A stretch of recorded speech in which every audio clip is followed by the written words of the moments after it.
তো আজকের ডেটা খুব স্পেশাল আলহামদুলিল্লাহ। তো কি স্পেশাল ডে, তো দেখতে চাইলে ফুল ভিডিওটা দেখেন তাহলে বুঝতে পারবেন। অলরেডি আপনারা সবাই বুঝে গিয়েছেন আমার কি স্পেশাল ডে। প্রথমে আমি সবার কাছে ক্ষমা চেয়ে নিচ্ছি, আমার কথায় বা কোনো ভিডিওতে ভুল ত্রুটি হলে সবাই প্লিজ আমাকে ক্ষমার দৃষ্টিতে দেখবেন। আসসালামু আলাইকুম, আমি সাথে আলহামদুলিল্লাহ আমি ভালো আছি, আশা করি আপনারাও ভালো আছেন। Welcome my new another daily blog. তাহলে চলুন কথা না বাড়িয়ে আজকে ডেলি ব্লগটাও আমি আপনাদের সাথে শুরু করে ফেলি। তো সেদিন আম্মু কল দিয়েছিল আম্মুর বাসায় নাস্তা খেতে যাওয়ার জন্য, তো আমি গিয়েছিলাম। আমি তন্দুর রুটি আর হাঁড়ি খেয়ে এসেছি, দুপুরে লাঞ্চ করে এসেছি বাবার বাসা থেকে। তো আম্মু সাদের বাবার জন্য দুপুরের খাবার আর হচ্ছে নেহারি পার্সেল করে দিয়ে দিয়েছিল আমার কাছে। তো ও আমাদের সাথে যায়নি, তার জন্য এখন আমি ফ্রিজ থেকে নেহারিটা বের করে নিয়েছি। তো এখন আমি একটা কড়াইতে ঢেলে নিয়েছি, নেহারিটা গরম করে নিচ্ছি আর সাথে আমার হাতে রুটি বানিয়ে নিলাম। তো আজকে আর তন্দুর রুটি দিয়ে আমরা নাস্তা করছি না, কারণ হচ্ছে নেহারি দিয়ে তন্দুর রুটি দিয়ে ভালো লাগে। তো আপনাদের ভাইয়া রাতে বলে রেখেছে তন্দুর রুটির কোনো প্রয়োজন নেই, তোমার হাতের সফট রুটি খেলে নেহারি দিয়ে মনটা ভরে যাবে। তো রুটি তো আমার প্রতিদিনই বানাতে হয়, তো আপনাদের ভাইয়ার কথা শুনে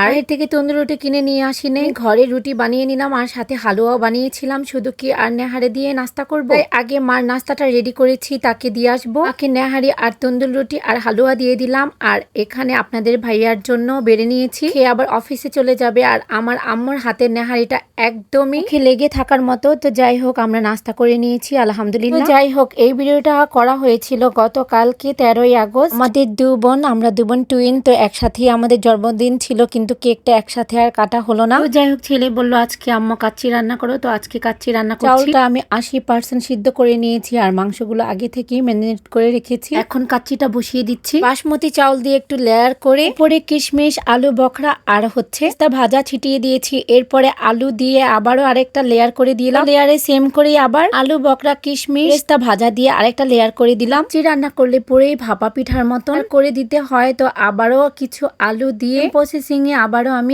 তা ভাজা কিশমিশ আলু বখরা দিয়ে উপরে সাজিয়ে দিলাম। আর এখন কিছু দুধ লিকুইড করে উপর দিয়ে দিচ্ছি। কাচ্চি রান্না করলে কিন্তু লিকুইড দুধ দিতেই হয়। তো এই দুধের দিয়ে মাংসটা সিদ্ধ হয়ে যাবে। আর আমি কিন্তু রাতে বসানোর আগে জর্দা রং গুলিয়ে দিয়ে দিয়েছি, তাহলে কাচ্চির কালারটা খুব সুন্দর আসে। আমি 1 ঘন্টা পরে কাচ্চি ঢাকনাটা উঠিয়ে কিছু কাঁচামরিচ উপরে দিয়ে দিলাম। আর একটু হাতে নেড়ে চেড়ে নিচ্ছি যেন চাউলটা না ভেঙে যায়। আর কিছু কাজু বাদাম আমি ভেজে রেখেছিলাম, এখন উপরে দিয়ে দিলাম। আর হাত দিয়ে একটু চেপে দেখলাম ভাতটা আমি 80% সিদ্ধ করেছিলাম, তো ঠিকঠাক হয়েছে কিনা। আলহামদুলিল্লাহ, তো ঠিকঠাক মতো হয়েছে। আর প্রথমেই ছেলেকে দিয়ে টেস্ট করালাম, সাথে আমিও টেস্ট করেছি। আলহামদুলিল্লাহ সবকিছুই পারফেক্ট। ছেলে বলছে আম্মু দোকান থেকে বেটার হয়েছে, তো শুনতে তো ভালোই লাগে আলহামদুলিল্লাহ। যেহেতু আপনাদের ভাইয়া অফিসে, তো আজকে আর অন্য কিছু রান্না করি নেই, আজকে কাচ্চি রান্না করেছি। আর সাথে আরো অনেক কিছুই আছে টুকটাক। তো যাই হোক আপনাদের ভাই অফিস থেকে আসার পরে ওকেও দিয়েছি, ও বললো কাচ্চিটা সবকিছুই একদম পারফেক্ট। শুনে ভালোই লাগে যদি রান্না করি পরিশ্রম করে, যদি বলে ভালো হয়েছে তাহলে তো মনটা আরো ভীষণ ভালো লাগে। তো যাই হোক যেহেতু আজকে আমার বার্থডে, তো টুকটাক কিছু ঘরে তৈরি করি। তো এই পুডিংটা আমি বসিয়ে দিলাম, পুডিংটা বসিয়ে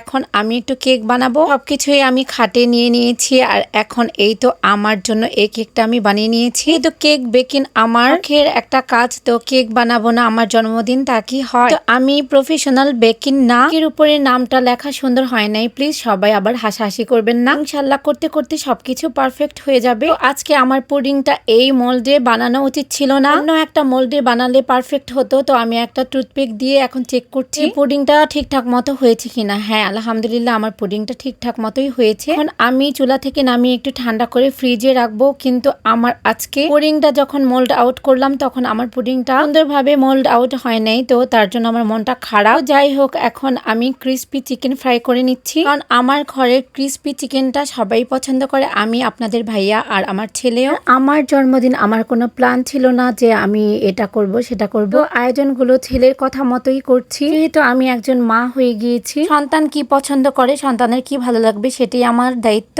আমি আগে জানতাম না আপনাদের ভাইয়া গ্রিল আর নান রুটি নিয়ে আসবে, হয় আমি আজকে চিকেন ফ্রাইটা করতাম না। তো যাই হোক সবকিছুর জন্যই আলহামদুলিল্লাহ আজকে নান রুটি আর গ্রিল হচ্ছে মজো ছাড়া সবকিছুই হোমমেড আমি তৈরি করেছি। আর এখন আমাদের ফ্যামিলি নিয়ে একটু ভিডিও করে নিলাম। এই তো দেখুন পুডিংটা কেমন হয়ে গিয়েছে। তো পুডিংটা অনেক মজা হয়েছিল। আজকে আমার হাতের কাচ্চি রান্না করেছি আর কেকটাও আমি বানিয়েছি, আর সাথে পুডিং, চিকেন ক্রিসপি ফ্রাই আর গ্রিল আর নান রুটি। আর সাথে মজা না হলে কি চলে। তো আজকে আমাদের আর বাহিরে যাওয়া হয়নি, আজকের সেলিব্রেশনটা আমরা ঘরেই করে নিলাম। কেকটা বানানো বানানো কেমন হয়েছে প্লিজ কমেন্ট সেকশনে কমেন্ট করে জানাবেন। এখন আপনাদের ভাইয়া আর আমি দুজন মিলে কেকটা কেটে নিলাম। ছেলেকে বলেছি, ছেলে আসবে না, আমাদের ভিডিও করে দিয়েছে। আমি আপনাদের ভাইয়া আমাকে কেক খাইয়ে দিল, তারপর আমি খাইয়ে দিলাম। এরপরে আমরা সবকিছু এখন খাবো। কেকটা আবারও আমি আপনাদের দেখিয়ে দিলাম।